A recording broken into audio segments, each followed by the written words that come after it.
আসলে নিজের একটা ছোট্ট করে প্রশংসা করব, যেটা হচ্ছে আমি যে কোনো রান্নাই করি না কেন, শুধু একবার দেখে নিলেই আমি সেই রান্নাটা করতেও পারি। আর পরিমাণ মতো সব কিছু ঠিকঠাক দেওয়া আমার রান্নার টেস্টটাও খুব ভালো হয়। তো পিঠে যেহেতু আমি কোনোদিন করিনি, অন্যরকম পিঠে করেছি, পাটিসাপটা, তেলের পিঠে, কিন্তু কোনোদিন দুধ পুলি আমি করিনি, মাই করতো বরাবর এটা প্রত্যেকবার শীতকালে। তো এবার এটা শীতকালেরই একটা ভিডিও, খুব ইচ্ছা হলো একবার পুলি পিঠে করে দেখি, দুধ পুলি নিজের হাতে।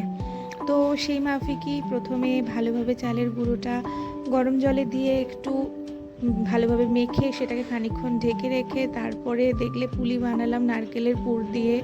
তারপরে এখানে দুধ ঘন করে দুধের মধ্যে পুলিগুলো দিলাম। ও হ্যাঁ, আর চুষি, মানে দুধ পুলিতে চুষি দিলে আমার খুব বেশি ভালো লাগে সেটা খেতে, তো আমার খুব ফেভারিট সেটা, সেই জন্য আমি চুষিও দিয়েছিলাম। আর সত্যি নলেন গুড় দিয়ে এটা জাস্ট অসাধারণ একটা টেস্ট এসেছিলো।